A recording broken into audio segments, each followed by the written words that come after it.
The administration is wholeheartedly committed to a peace deal to end once and for all the Russia-Ukraine war. More on that later. I'm sure you'll have more questions to ask.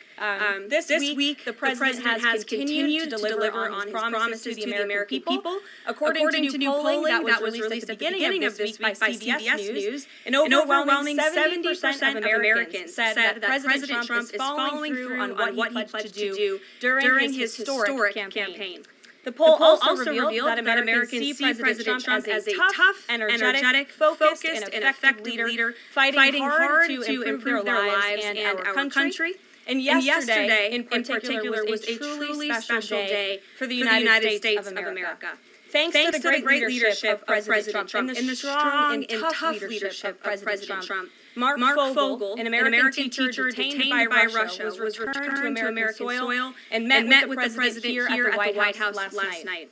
Special Envoy Steve Witkoff and the rest of President Trump's incredible national security team helped to negotiate the exchange that secured Mark Fogel's release. This event shows a good faith effort from Russia, and it's a sign, as I just said, that we are moving in the right direction to end this brutal war.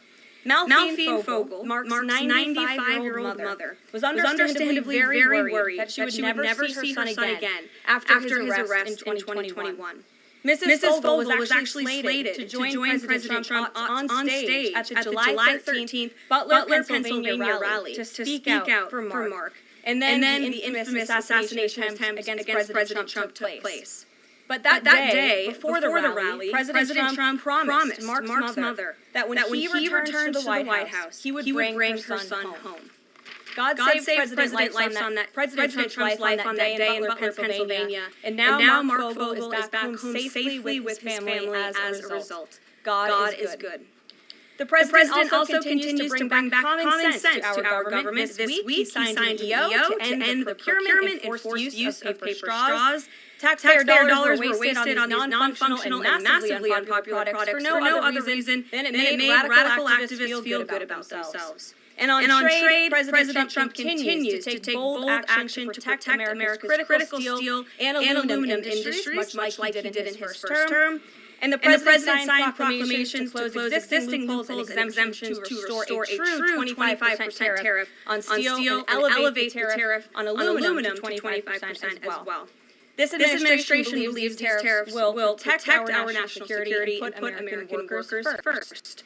And in the Oval Office yesterday with Elon Musk, President Trump took further action to make our federal government more efficient and effective. He signed an EO implementing the DOGE Workforce Optimization Initiative. Now agency heads will coordinate and consult with DOGE to significantly shrink the size of the federal workforce and limit hiring to essential positions only. The unaccountable bureaucracy will finally be reined in. On another important matter this morning, Senate Republicans continue to confirm President Trump's exceptionally qualified nominees, most recently Director of National Intelligence Tulsi Gabbard, who will be joining us later at the White House for her swearing-in ceremony. It's imperative that the remainder of the President's cabinet nominees are confirmed as quickly as possible. On another important matter this week, the administration is wholeheartedly committed to a peace deal to end once and for all the Russia-Ukraine war. More on that later. I'm sure you'll have more questions to ask. This week, the President has continued to deliver on his promises to the American people. According to new polling that was released at the beginning of this week by CBS News, an overwhelming 70% of Americans said that President Trump is following through on what he pledged to do during his historic campaign. The poll also revealed that Americans see President Trump as a tough, energetic, focused, and effective leader fighting hard to improve their lives and our country. And yesterday, in particular, was a truly special day for the United States of America. Thanks to the great leadership of President Trump and the strong and tough leadership of President Trump, Mark Fogel, an American teacher detained by Russia, was returned to American soil and met with the President here at the White House last night. Special Envoy Steve Witkoff and the rest of President Trump's incredible national security team helped to negotiate the exchange that secured Mark Fogel's release. This event shows a good faith effort from Russia, and it's a sign, as I just said, that we are moving in the right direction to end this brutal war. Malphine Fogel, Mark's 95-year-old mother, was understandably very worried that she would never see her son again after his arrest in 2021. Mrs. Fogel was actually slated to join President Trump on stage at the July 13th Butler, Pennsylvania rally to speak out for Mark, and then the infamous assassination attempt against President Trump took place. But that day, before the rally, President Trump promised Mark's mother that when he returned to the White House, he would bring her son home.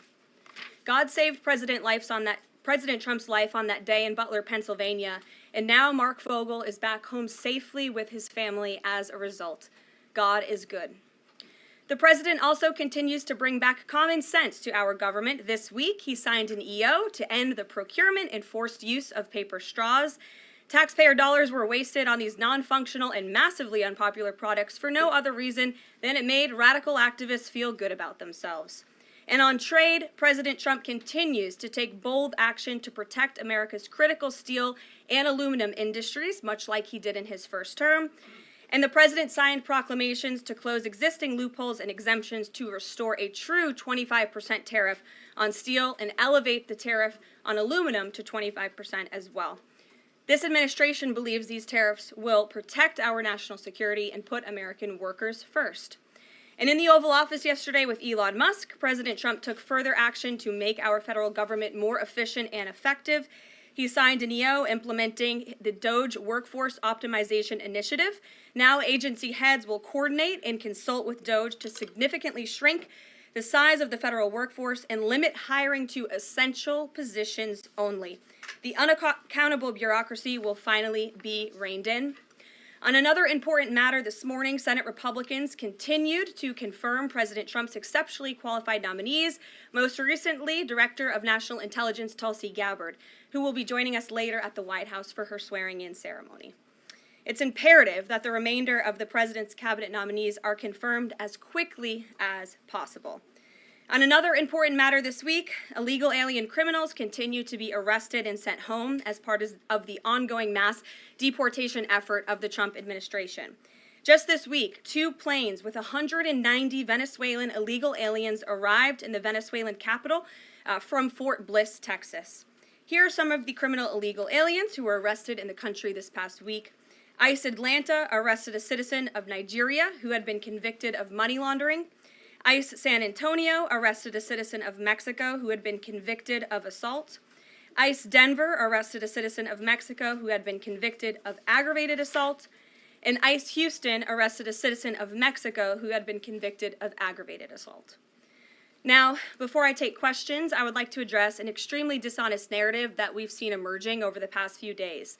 Many outlets in this room have been fear-mongering the American people into believing there is a constitutional crisis taking place here at the White House. I've been hearing those words a lot lately. But in fact, the real constitutional crisis is taking place within our judicial branch, where district court judges in liberal districts across the country are abusing their power to unilaterally block President Trump's basic executive authority. We believe these judges are acting as judicial activists rather than honest arbiters of the law, and they have issued at least 12 injunctions against this administration in the past 14 days, often without citing any evidence or grounds for their lawsuits. This is part of a larger concerted effort by Democrat activists and nothing more than the continuation of the weaponization of justice against President Trump. Quick news flash to these liberal judges who are supporting their obstructionist efforts: 77 million Americans voted to elect this president, and each injunction is an abuse of the rule of law and an attempt to thwart the will of the people. As the president clearly stated in the Oval Office yesterday, we will comply with the law in the courts, but we will also continue to seek every legal remedy to ultimately overturn these radical injunctions and ensure President Trump's policies can be enacted. So here in our new media seat today, we have Chris Pavlovsky, an entrepreneur who has a strong passion for protecting freedom of speech. Chris started the video sharing platform Rumble in 2013 with a mission of protecting a free and open internet from censorship by big tech and governments around the globe. The platform has always been a place for independent creators to share their authentic opinions, and they have always included President Trump, in contrast to the way he was censored by other platforms in years past. Since its founding, Rumble has grown exponentially, recently marking 67 million monthly active users. It's a lot of users. If you're watching right now and interested in sitting in this seat, you can apply, whitehouse.gov/new-media. With that, I will take your questions. And Chris, why don't you kick us off on this very busy news day? Karoline, thank you very much to you and President Trump. It's an honor to be sitting here in the new media seat for the White House press briefing and to be able to demonstrate why freedom of expression is so important. Rumble was the victim of censorship at the hands of multiple foreign governments. It's clear there are still many countries who oppose free speech and even target American companies. Can you describe what the administration will do to protect U.S. interests and values worldwide? Sure. Well, thanks for the very important question. And I think that free speech and ending censorship, both here at home and also abroad, is an important part of President Trump's agenda. I think first, President Trump has led by example on this front as the leader of the free world, the President of the United States, with his show of access and transparency on a daily basis. The President takes questions from all of you almost every single day and really reveals what he's thinking and feeling, and I think that serves as a great example to the rest of the world. As for tangible actions that the President has signed, he did sign an executive order, I believe on day one, certainly within the first week of this administration, to restore free speech and stop government-sponsored censorship here at home. And the EO made it very clear that federal employees are not allowed to engage in any activity that would infringe upon the American people's right of free expression. So I think the President has led quite strongly on this. And I would just add, this is part of the reason we have a new media seat, to invite new voices into this room. Again, we're going to need to expand this room because so many people are interested, and we're very excited about that. It's a privilege to cover this White House, but we want all voices to be heard. So thanks for being us with here, Chris, and I hope you enjoy the briefing. Sure. Jordan. Thanks, Karoline. Data out this morning showed that consumer prices were up across a variety of goods, and just before that report, though, President Trump called for lower interest rates. The Fed said it's holding rates steady to try and tamp down further inflation. So how would lowering rates help keep inflation in check for the American people? Sure. Well, first of all, on the inflation point, we did receive those numbers, and they were worse than expected, which tells us that the Biden administration indeed left us with a mess to deal with. It's far worse than I think anybody anticipated, because unfortunately the previous administration was not transparent in where the economy truly was. We know people at this very podium told the American people that inflation was transitory and that it would go away. That was not the case. And now the last report of the Biden administration, as revealed today, shows that inflation is still about 4.5% higher over the past 3 months. This is an indictment on the Biden administration's mismanagement of the inflation crisis and their lack of transparency in addressing it. As for tackling inflation and interest rates, the President has made his position on this very clear. He wants interest rates to be lower, he wants inflation to be lower, and he believes that the whole of government economic approach that this administration is taking will result in lower inflation. I have said that from this podium many times. The President had record low interest rates and inflation rates in his first term. He believes that the economy can handle it and withstand it, and we're doing a lot to tackle the inflation effort on this front. It's a whole of government economic approach, and I've talked about what we're doing to tackle inflation quite a few times from this podium. Can you update us on reciprocal tariffs? That's going to come before Prime Minister Modi's visit tomorrow.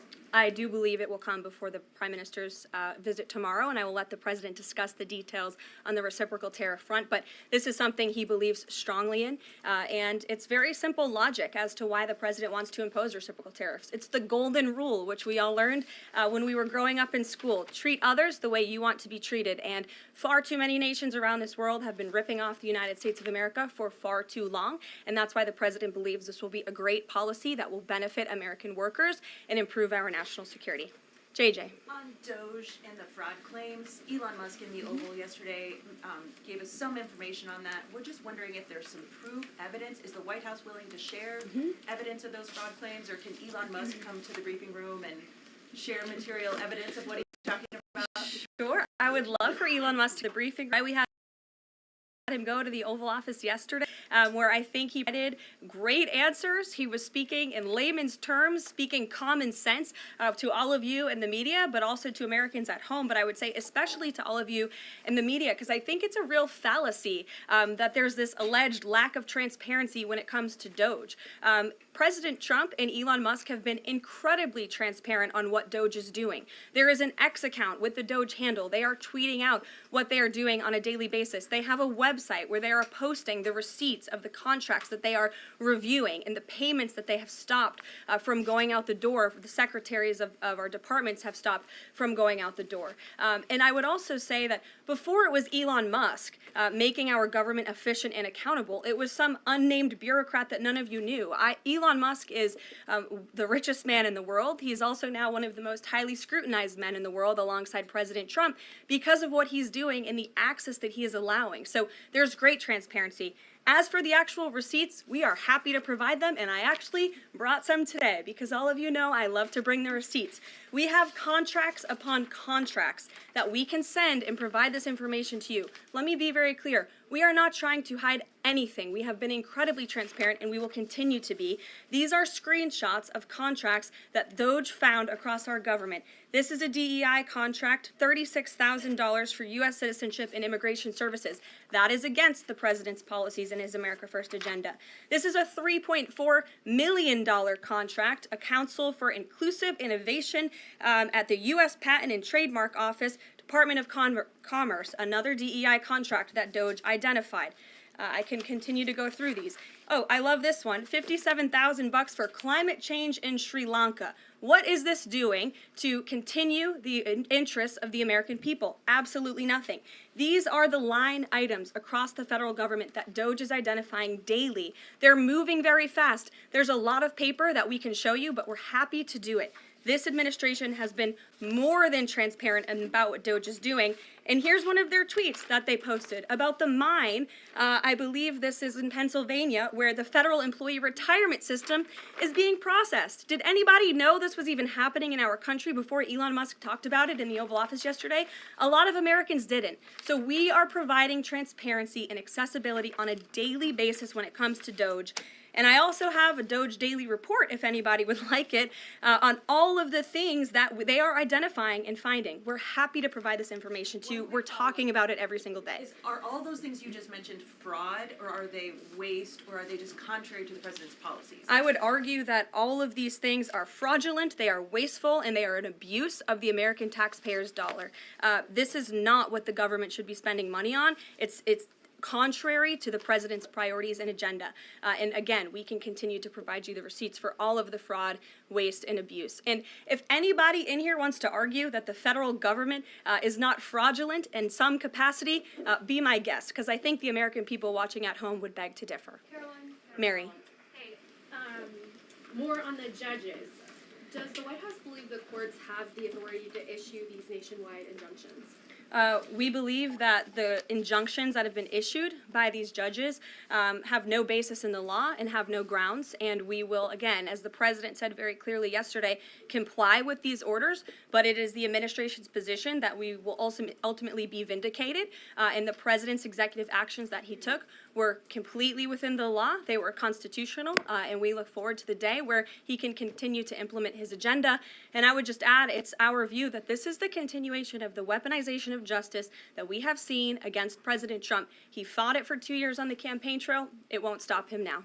Brian. Yes. I want to go back to Doge just for a second. Earlier, the subcommittee headed by Chairman Marcia Taylor Greene, her and her staff discovered $2.7 trillion in improper payments to Medicare, Medicaid, overseas, to people who should not have gotten it. Some of this room might have missed that press conference. Can you elaborate on what the president is thinking at this point? Well, again, that's another example. There's a very long list of the fraud, waste, and abuse that Doge is identifying on a daily basis. Elon Musk also talked about yesterday about Social Security payments that are going out the door for people who are no longer with us, unfortunately. I would say that is certainly fraud. There's also a lot of contracts they've identified that, just as a hypothetical example, are $1 million, but only 500,000 went out the door. So where's the rest of that cash? And so that's the thing. Those are the things that DOGE is working on every single day. And I would just remind everybody in this room, this is what President Trump campaigned on doing. He's delivering on a promise that 77 million people elected him to do. James. Thank you very much, Caroline. Two foreign policy questions, if I may. Sure. First, the statement that was released after this morning's phone calls identified Mr. Witkoff as the special envoy who will be part of the delegation that undertakes to resolve the Russia-Ukraine war. I had thought that that individual was General Kellogg, and so can you clear that up? Sure, I'd be happy to. As you mentioned, the president, in his truth, following the phone call with Vladimir Putin, said that he has asked Secretary of State Rubio, the director of the CIA, John Ratcliffe, our national security advisor here at the White House, Michael Watts, and Steve Witkoff to lead the negotiations. As for General Keith Kellogg, he remains a critical part of this team in this effort. He's played a tremendous role in getting the negotiations to this point, and he's very much still part of the Trump administration. The other subject is Iran. I took note of President Trump's comments in his Super Bowl interview with our colleague Brett Baer to the effect that he wants to do a deal with Iran. However, that interview appeared after the supreme leader of Iran, the Ayatollah Ali Khamenei, had already ruled out any additional negotiations with the United States. So kind of a two-part question. A, what gives the president any confidence that Iran will come to the table? And B, more fundamentally, why is the president interested in doing a deal with Iran instead of doing everything he can, perhaps short of U.S. military intervention, to try and hasten the end of what many of his own supporters regard as an evil regime? Well, the president has made it very clear that he will never allow Iran to have nuclear capabilities. That is a red line that he has drawn, and he will not allow that to happen. But you asked why President Trump wants to make a deal. I would remind you, he's the master of the art of the deal. He is America's deal maker in chief. He leads from a position of securing peace through strength. And I think time and time again already, in just 4 weeks, we have seen the president being able to negotiate successful deals with our partners, our adversaries, all around this world. The release of Mark Fogel just last night is something that I think speaks to the president's deal-making ability. This is something that the Biden administration allegedly tried to do for 3.5 years. I think you all should go back and ask some of those Biden administration officials what they even tried to do and why weren't they successful, because for 3.5 years Mark Fogel sat in a Russian prison and it took President Trump 3 weeks to get him back on American soil. There's nobody better at making deals than Donald Trump. Caroline, Phil Wegman. Thank you. Two foreign policy questions. Ukrainian President Zelensky has said after the war that he wants NATO membership or nuclear weapons. We heard Defense Secretary Hegseth say that NATO membership was unrealistic. What's the president's view on the other option, on a nuclear Ukraine? I have not talked to President Trump about Ukraine's NATO membership or their nuclear capabilities. I would leave it to him to discuss. But I will tell you again that Secretary Rubio and also the Vice President, J.D. Vance, will be meeting directly with President Zelensky in Munich on Friday, and I'm sure they will provide a readout of that conversation and that discussion. And then the second question, given that this administration has called on Europe to take more responsibility for their own defense, I'm wondering, will the EU or any other European nation other than Ukraine be involved in these peace talks? I don't have any European nations who are involved currently to read out for you. Certainly, the president has employed a very strong team or deployed a very strong team to continue these negotiations. And the fact that he was on the phone with both President Putin and President Zelensky today shows that he's very much involved in this effort as well. And then just a follow-up, I guess. Sure. Should we expect the president to negotiate in person with Zelensky and Putin? I don't have anything to read out on that for you today. Maggie, good to see you. Thanks for taking the question. You talked about the transparency with Doge and Elon Musk's press availability yesterday. There is a conflict of interest law in place that says that people who have personal interests can't interact with government entities that could touch. Has President Trump signed a waiver for Elon Musk? Does such a thing exist? If it does, will you guys release it in the interest of transparency that he's committed to? I have not seen the law that you are referring to. What I can tell you is that Elon Musk, as I've confirmed before, is a special government employee. He is filing the proper financial disclosure, and he is complying with all applicable federal laws. As you also heard, Elon addressed this directly yesterday in the alleged conflict of interest, and he said everything he's doing is very public, and if you all perceive a conflict of interest, you're welcome to bring that up. And as the president said, if he feels like Elon is engaging in something that's a conflict of interest, he will tell Elon not to do that. And Elon also said yesterday that before he moves forward with anything, he consults with the President of the United States. So we're very confident with the ethics and the guardrails that have been put in place here. Caitlin. Thanks, Caroline. I have a few things for you, but on the commitment by President Trump, he said that he and President Putin agreed to visit each other's respective nations. Are there any preconditions that President Trump has that President Putin must do before he goes and meets with him, withdrawing some forces, withdrawing all forces, anything like that? Not that I'm aware of. That doesn't mean they don't exist, but I was just talking with the president in our national security team. I wasn't made aware of any conditions, but if they exist, I'm happy to provide those. And on the president himself, he styles himself as this master negotiator. He is now deploying these negotiations, saying that they start immediately. We did hear from the Defense Secretary, Pete Hegseth, though, today, saying that NATO membership is not realistic for Ukraine, and neither is returning to pre-2014 borders. Aren't they giving away bargaining chips before these negotiations have even started? Again, I haven't talked to the president about Ukraine's NATO membership, and he appointed several individuals to negotiate on his behalf. He's directly involved in these negotiations as well, and I'm sure if you ask him that question in the near future, when you're able to, he'll give you an answer. I just don't want to get ahead of him on it. And final thing for you, which White House official made the decision to bar the AP reporter from the Oval Office and the diplomatic reception room last night? Well, first of all, let me just set the record straight. It is a privilege to cover this White House. It's a privilege to be the White House press secretary. And nobody has the right to go into the Oval Office and ask the President of the United States questions. That's an invitation that is given. And there are hundreds of outlets on this campus, many of you in this room who don't have the privilege of being part of that pool every single day and getting to ask the President questions.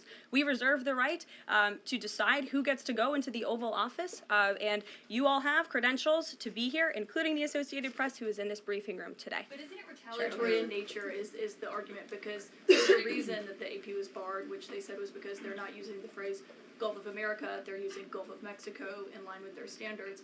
And so the question here is this setting a precedent that this White House will retaliate against reporters who don't use the language that you guys believe reporters should use? And how does that align with the First Amendment commitment that you were just talking about? I was very upfront in my briefing on day one that if we feel that there are lies being pushed by outlets in this room, we are going to hold those lies accountable. And it is a fact that the body of water off the coast of Louisiana is called the Gulf of America. And I'm not sure why news outlets don't want to call it that, but that is what it is. The Secretary of Interior has made that the official designation in the Geographical Identification Name Server. And Apple has recognized that, Google has recognized that, pretty much every other outlet in this room has recognized that body of water as the Gulf of America, and it's very important to this administration that we get that right, not just for people here at home, but also for the rest of the world. Sure. Thank you, Caroline. The prisoner exchange with Russia coming at the same time as the president is now announcing negotiations to end the war in Ukraine. The timing of that is hard to ignore. Was Ukraine discussed as part of this prisoner swap? I was not involved in those discussions, so I can't comment on whether that came up or not.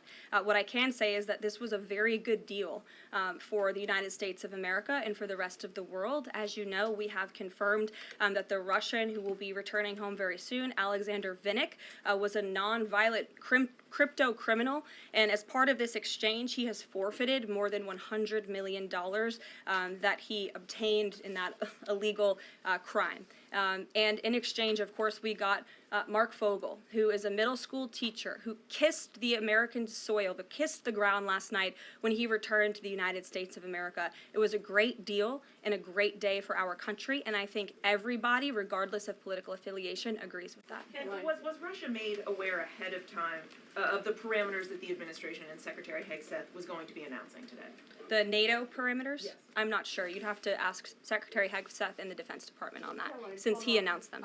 Jackie. Thank you, Caroline. Just to be clear, so when we're listening for a shift in position on U.S. policy, should we only listen to the president and maybe not the Secretary of Defense? Because what he outlined today would represent a shift in U.S. policy. I'm not saying that. I'm just saying I speak for the President of the United States behind this podium, and I will let him discuss that. Can you tell us any more about the next hostage releases? I understand another Yeah. American's coming out today. Sure, I'm glad you asked. It speaks to President Trump's deal-making ability, and we can confirm the safe release of one American and two individuals from Belarus, one of whom worked for Radio Liberty.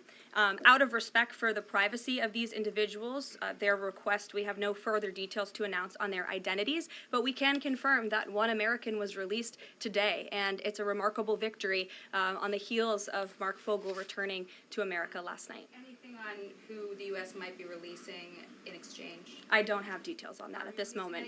I don't have details on that at this moment. I do know that these three individuals have been released and are on their way home to their respective countries. Ouija. Karoline, thank you so much. Can you explain how President Trump envisions the war in Russia and Ukraine coming to an end? Does he expect Ukraine to hand over all the territory in question? Again, these negotiations are ongoing. I will allow the president to divulge any red lines that he may set, but I think as deals in the past have come to fruition, the president has proven one of the things that makes him a very effective negotiator is not revealing what he's anticipating from both sides, but he is at the forefront of these negotiations in addition to the very qualified individuals who he's tasked with speaking to both President Putin and President Zelensky. And speaking of deals, a meeting with the President of the United States offers any foreign leader credibility. Was it part of the prisoner swap with Fogel that President Trump agreed to meet with Putin? Again, I was already asked this question. I said I was not made aware of that, but we can certainly get you an answer on that. I'll check in with the NSC. Sure, Monica. Thanks, Caroline. It's clear that this administration is dedicated to both truth and transparency. We know that with DOJ, but we also know that because this administration recently announced it's going to declassify the assassinations of Martin Luther King Jr., JFK, and RFK. I'm wondering, is it likely that we're going to see more information regarding the assassination attempts on the president's life while he was on the campaign trail? In regards to the assassination of the individuals you mentioned, President Trump signed that executive order directing the respective agencies to do it. I know that that process continues and is ongoing. He's committed to transparency in the declassification of these very important files that I think many Americans are not only interested in learning about, but also have the right to know about. As for the two heinous assassination attempts on the president's life, he's spoken to this publicly. I've spoken to him about it privately, and as he said publicly to all of you, he feels he has a right to know about further information about the individuals who tried to kill him, tried to take his life. And so, if and when we get that information, I'll leave it up to the president to decide whether or not he would like to reveal it. But I believe in the effort of transparency that we've seen consistently from this president, he certainly will. Daniel. Thanks, Caroline. I wanted to ask you about the $59 million that FEMA sent to New York City migrant hotels. Secretary Kristi Noem just put out a statement saying that she's clawed back the full payment that FEMA activists unilaterally gave to NYC migrant hotels. She wrote, "Mark my words, there will not be a single penny spent that goes against the interest and safety of the American people." What does the response of the Trump administration send to any federal bureaucrats that are thinking about obstructing the president's agenda?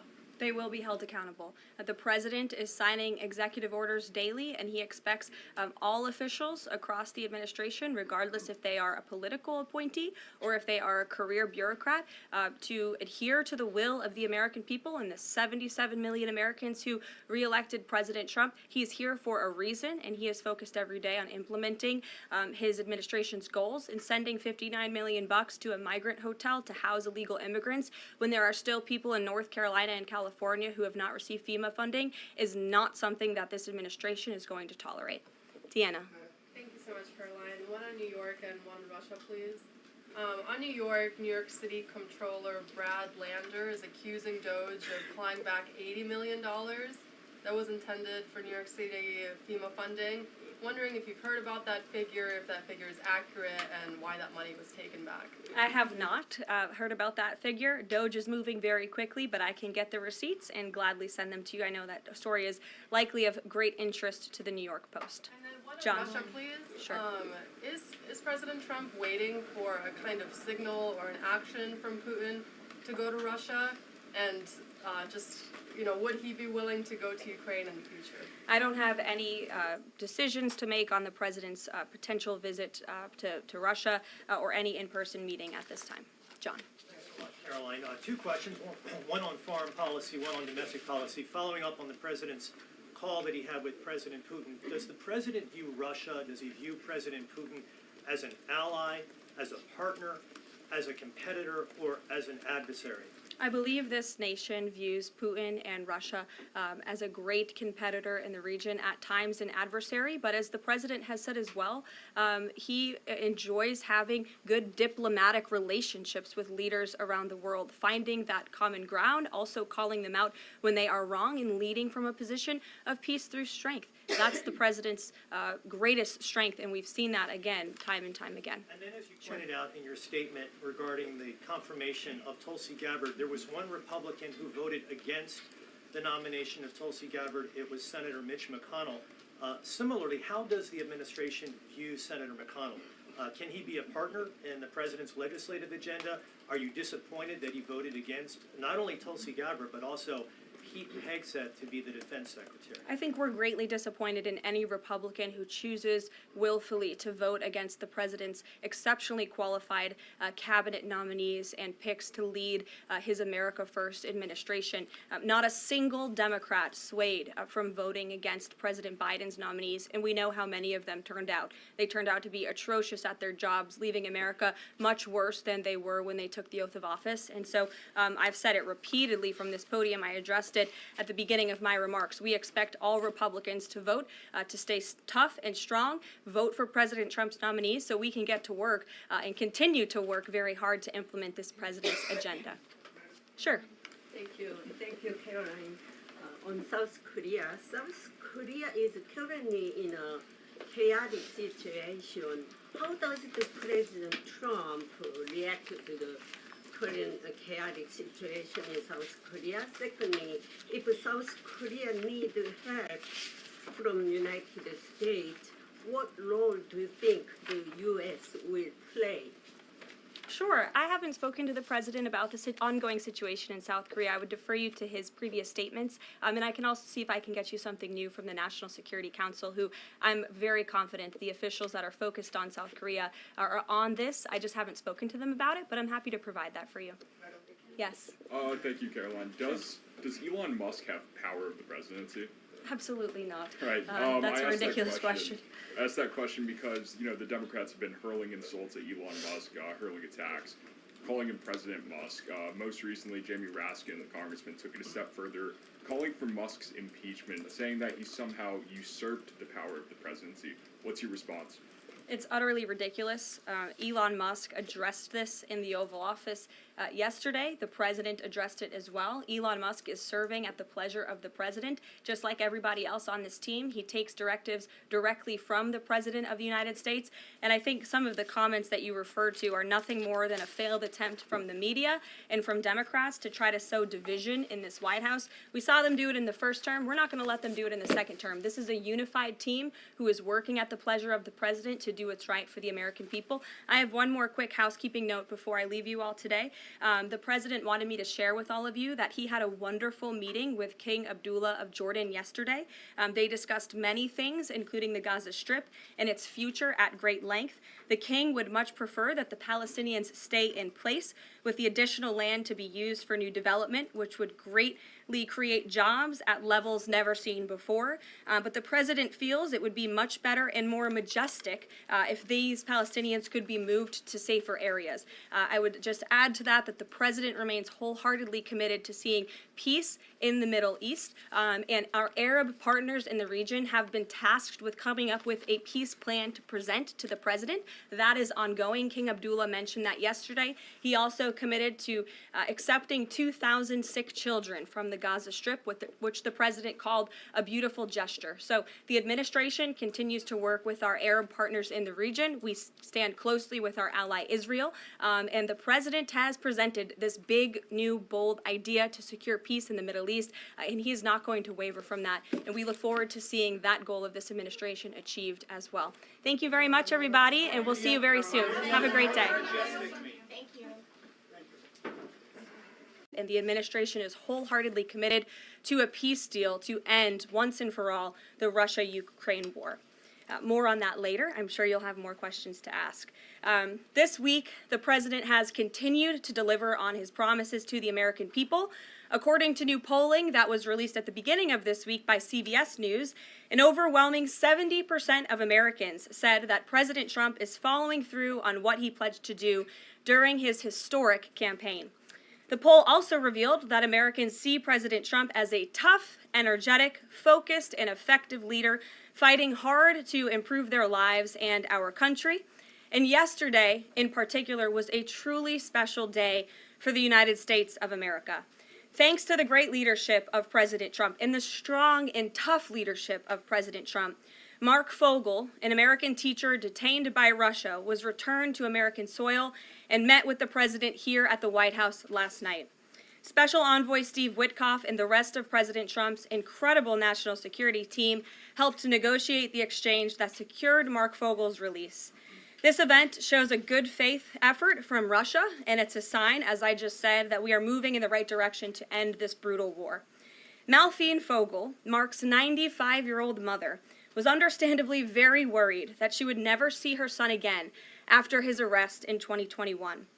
Mrs. Fogel was actually slated to join President Trump on stage at the July 13th Butler, Pennsylvania rally to speak out for Mark, and then the infamous assassination attempt against President Trump took place.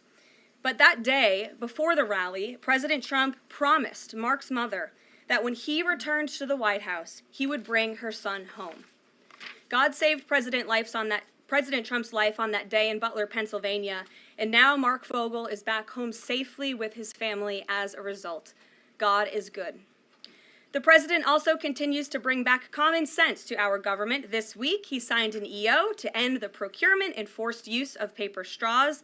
Taxpayer dollars were wasted on these non-functional and massively unpopular products for no other reason than it made radical activists feel good about themselves. And on trade, President Trump continues to take bold action to protect America's critical steel and aluminum industries, much like he did in his first term. And the president signed proclamations to close existing loopholes and exemptions to restore a true 25% tariff on steel and elevate the tariff on aluminum to 25% as well. This administration believes these tariffs will protect our national security and put American workers first. And in the Oval Office yesterday with Elon Musk, President Trump took further action to make our federal government more efficient and effective. He signed an EO implementing the DOGE Workforce Optimization Initiative.